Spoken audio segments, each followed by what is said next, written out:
Selleks, et nautida kultuurisündmusi mitte ainult internetis.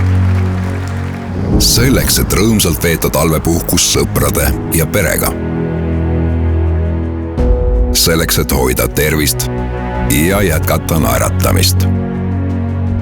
Selleks, et restoranid ja kohvikud jääksid avatuks. Selleks, et harrastada lemmiksporti. Selleks, et töötada ja vabalt liikuda. Selleks, et mitte piirata reisimist. Kõik see, mida me nii armastame. Harjumused, mis on meie jaoks kallid ja meile meeldivad, sõltuvad sellest, kui varmad oleme reegleid järgima.